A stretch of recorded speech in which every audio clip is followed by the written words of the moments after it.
नमस्कार, मैं हूं शिवांगी। बिहारी मीडिया में आपका स्वागत है। बुलेटिन की शुरुआत करते हैं बड़ी खबर के साथ। बिहार में 25 और 26 अक्टूबर को दिखेगा डाना चक्रवात तूफान का असर। आईएमडी ने जारी किया अलर्ट। राज्य में मौसम ने एक बार फिर करवट ली है। पिछले कुछ दिनों की धूप के बाद अब आसमान में बादल छाए रहने की संभावना है। मौसम विभाग के अनुसार बंगाल की खाड़ी में बन रहे डाना चक्रवात से बिहार में भी इसका असर रहेगा। हल्की से मध्यम बारिश हो सकती है। मौसम विभाग ने बंगाल की खाड़ी में बन रहे चक्रवाती तूफान को लेकर अलर्ट जारी कर दिया है। मौसम विभाग के अनुसार 23 अक्टूबर को बंगाल की खाड़ी में चक्रवाती तूफान आने की संभावना है। इस चक्रवात के कारण जिले में भी मौसम प्रभावित होगा। बुधवार से ही जिले के कुछ हिस्सों में हल्की बारिश शुरू हो सकती है। 23 से 26 अक्टूबर तक जिले में बारिश होने की संभावना है। राज्य के सरकारी स्कूलों में दीपावली व छठ की 1 से 8 नवंबर तक छुट्टी की मांग। बिहार के सरकारी स्कूलों में दीपावली और छठ महापर्व को लेकर छुट्टियों की मांग जोर पकड़ रही है। शिक्षक संघों ने मुख्यमंत्री नीतीश कुमार से 1 से 8 नवंबर तक छुट्टी देने का अनुरोध किया है। इस संबंध में मुख्यमंत्री के आदेश का इंतजार है, जिसके बाद शिक्षा विभाग द्वारा आधिकारिक घोषणा की जाएगी। इस बार छठ पूजा 5 नवंबर से नहाय खाए के साथ शुरू हो रही है, जो 9 नवंबर तक चलेगी। हालांकि वर्तमान में स्कूलों को 7, 8 और 9 नवंबर को ही बंद रखने का प्रस्ताव है, जिससे नहाय खाए और खरना के दिन स्कूल खुले रहेंगे। यह स्थिति महिला शिक्षकों के लिए चुनौतीपूर्ण हो सकती है, क्योंकि उनमें से अधिकांश छठ व्रत करती है और इस दौरान तैयारी की जिम्मेदारी भी निभाती है। मोइनुल हक स्टेडियम बनाएगी बीसीसीआई। नीतीश कैबिनेट से मिली मंजूरी। 40,000 लोगों के बैठने की होगी क्षमता। पटना में मोइनुल हक स्टेडियम बीसीसीआई बनाएगी। यह इंटरनेशनल स्टेडियम होगा, जिसमें 40,000 दर्शकों की बैठने की क्षमता होगी। इसके साथ ही 250 वीआईपी सीटिंग और 76 कॉर्पोरेट बॉक्स का भी होगा। मंगलवार को सीएम नीतीश कुमार की अध्यक्षता में आयोजित कैबिनेट की बैठक में मंजूरी दी गई है। कैबिनेट की बैठक में कुल 25 एजेंडा पर मुहर लगी। स्टेडियम में 70 5 स्टार होटल जैसी रूम बनाए जाएंगे, साथ ही रेस्टोरेंट भी बनाए जाएंगे। स्टेडियम के आसपास स्पोर्ट्स सुविधाओं को डेवलप किया जाएगा। 60 साल के बाद स्टेडियम की कमाई पर बीसीसीआई और बिहार सरकार का 50-50 हिस्सा होगा। बिहार के होमगार्ड जवानों को छुट्टी के दिन काम करने पर मिलेगा अतिरिक्त वेतन। कैबिनेट की बैठक में फैसला लिया गया है कि छुट्टी के दिन में काम करने पर होमगार्ड जवानों को अब 1 महीने का अतिरिक्त वेतन दिया जाएगा। ये वेतन उन्हें मिलने वाले नियमित मानदेय के अतिरिक्त होगा। इसके साथ ही होमगार्ड जवानों को 20 दिनों के अतिरिक्त क्षतिपूर्ति अवकाश की सुविधा भी दी जाएगी। शिक्षकों के ट्रांसफर पॉलिसी में होगा बदलाव। बीपीएससी से बहाल टीचर्स के लिए सरकार का बड़ा फैसला।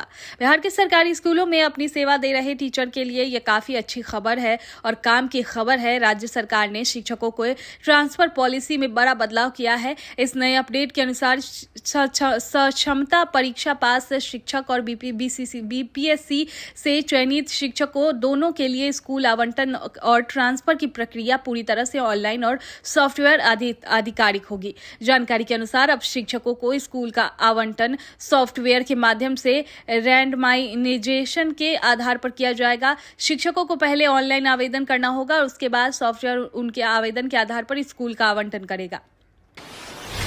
प्रशांत किशोर का रामगढ़ में कुशवाहा कार्ड। इस दिग्गज को चुनावी मैदान में उतारा सियासी पारा हाई।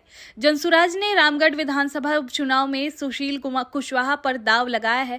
मंगलवार को मोहनिया के एक होटल में जनसुराज के कार्यकारी अध्यक्ष मनोज भारती ने सुशील कुशवाहा के नाम की घोषणा की। सोमवार को भभुआ में जनसुराज के स्थापक रणनीतिकार प्रशांत किशोर ने 203 रामगढ़ विधानसभा के उपचुनाव के संभावित उम्मीदवारों में 5 नामों की चर्चा की थी, जिसमें विनायक प्रसाद जायसवाल, आनंद सिंह, शमीम अहमद, अधिवक्ता रामनारायण राम व सुशील कुशवाहा का नाम शामिल था।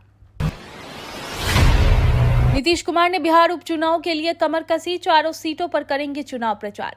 बिहार में 4 विधानसभा क्षेत्रों में हो रहे उपचुनाव में नीतीश कुमार भी चुनावी जनसभा को संबोधित करेंगे। एनडीए द्वारा मुख्यमंत्री के चुनावी कार्यक्रम को तैयार किया जा रहा। जिन 4 विधानसभा क्षेत्रों में उपचुनाव हो रहा है, उनमें केवल एक बेलागंज सीट से जदयू के प्रत्याशी है। जदयू ने वहां से अपने पूर्व विधायक पार्षद मनोरमा देवी को अपना प्रत्याशी बनाया है। वहीं 3 अन्य सीटों पर एनडीए के दूसरे घटक दल है। तरारी व रामगढ़ विधानसभा क्षेत्र से भाजपा के प्रत्याशी है और इमामगंज की सीट पर हम को मिली है। नीतीश कुमार इन सभी 4 सीटों पर चुनाव प्रचार के लिए निकलेंगे। बिहार के ग्राम कचहरियों के मुकदमे जल्द निपटाए, सरकार का आदेश। 14,000 से ज्यादा केस लंबित। बिहार की ग्राम कचहरियों में 14,000 से अधिक मुकदमे लंबित है। इसमें दीपावली और फौजदारी दोनों तरफ के मामले हैं। ये मुकदमे वित्तीय वर्ष 2021-22 से 2023-24 तक के हैं। इसमें 8364 दिवाली मुकदमे हैं। फौजदारी के 6413 मुकदमे लंबित है। सबसे अधिक भागलपुर में 1654 मुकदमे लंबित है। पंचायती राज विभाग ने सभी जिलों को कचहरी में लंबित इन मुकदमों को 100% निपटाने को कहा गया है। मुकदमा शून्य करने के लिए विशेष बैठक बुलाने के लिए कहा गया है। दीपावली तक झारखंड, यूपी और बंगाल से आने वाले वाहनों की निगरानी बढ़ेगी। परिवहन विभाग ने दीपावली तक यूपी, बंगाल और झारखंड से आने वाले वाहनों की निगरानी बढ़ाने का निर्देश दिया है। विभाग ने इसकी कार्य योजना तैयार कर ली है। पिछले दिनों विभाग की उच्च स्तरीय बैठक में यहां वे ब्रिज लगाने का निर्णय लिया गया है। अब इसे कार्यान्वित किया जा रहा है, जिसके बाद बॉर्डर को अत्याधुनिक सुविधाओं से लैस किया जाने लगा है। अब इन्हीं सुविधाओं से दीपावली तक सभी गाड़ियों की जांच बढ़ेगी ताकि शराब, ओवर स्पीड, ओवरलोडिंग गाड़ियों को पकड़ा जा सके। चेक पोस्ट पर लगने वाले इस वे ब्रिज के माध्यम से वाहनों पर नजर रखी जा सकेगी। खासकर ओवरलोडेड वाहनों को पकड़ना आसान होगा। इस समय झारखंड से बड़ी संख्या में वाहन आते हैं जो प्रारंभिक जांच के बाद चेक पोस्ट से निकल जाता है। बिहार के उपचुनाव में उतरी असदुद्दीन ओवैसी की पार्टी। बिहार में 4 सीटों पर हो रहे विधानसभा उपचुनाव को लेकर एनडीए, इंडिया गठबंधन और जनसुराज के तरफ से पहले ही प्रत्याशियों के नाम की घोषणा कर दी गई है। इसी कड़ी में मंगलवार को असदुद्दीन ओवैसी की पार्टी एआईएमआईएम ने बिहार में 2 सीटों पर अपने प्रत्याशियों के नाम का ऐलान किया है। एआईएमआईएम ने बेलागंज और इमामगंज में अपना प्रत्याशी उतारे हैं। एआईएमआईएम ने बेलागंज से मोहम्मद जामीम अली को और इमामगंज से कंचन पासवान को प्रत्याशी बनाया है। साथ ही साथ सभी संभावना लगाई जा रही है कि रामगढ़ और तरारी में भी एआईएमआईएम अपने प्रत्याशी उतार सकते हैं। बता दें कि बिहार विधान उपचुनाव के लिए पहले ही जनसुराज, एनडीए गठबंधन और इंडिया गठबंधन की तरफ से पहले ही इन सीटों पर प्रत्याशियों के नाम की घोषणा कर दी है। एनडीए की तरफ से बेलागंज से जदयू की मनोरमा देवी, रामगढ़ से भाजपा के अशोक कुमार सिंह, इमामगंज से हम की दीपा मांझी और तरारी से भाजपा के विशाल प्रशांत को प्रत्याशी बनाया गया है।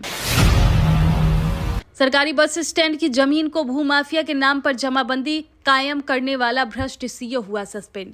गोपालगंज के राजेंद्र बस स्टैंड की अरबों की कीमत वाली जमीन की फर्जी जमाबंदी करने वाले अंचल अधिकारी को सस्पेंड कर दिया गया है।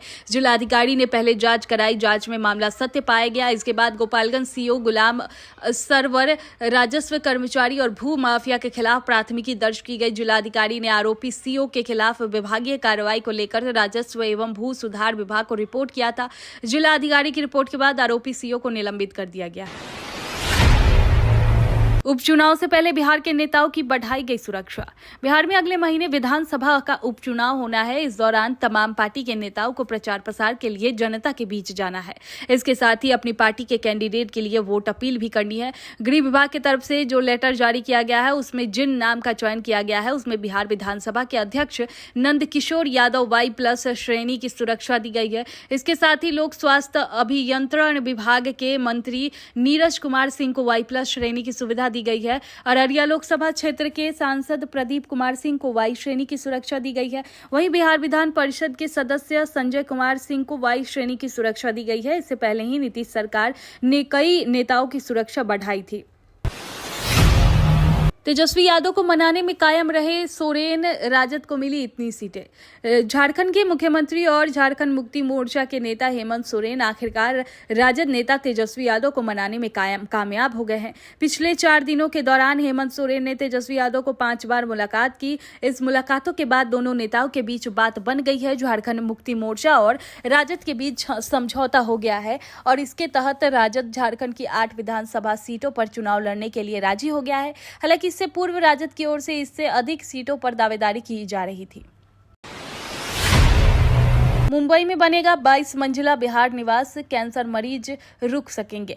नीतीश कैबिनेट की बैठक में आज 25 प्रस्तावों पर मुहर लगी, जिसके तहत लखीसराय, जमुई, बांका और अररिया में 4 पुलों का निर्माण होगा, जिस पर 175 करोड़ रुपए खर्च होंगे। मुंबई में 22 मंजिला बिहार निवास बनेगा, जिसमें सबसे निचले फ्लोर पर कैंसर मरीज रुक सकेंगे और सबसे ऊपरी मंजिल पर अधिकारी रुकेंगे। इसके अलावा मोइनुल हक स्टेडियम का पूर्ण निर्माण होगा, जिसमें डे और नाइट के क्रिकेट मैच हो सकेंगे। स्टेडियम की क्षमता 40,000 की होगी।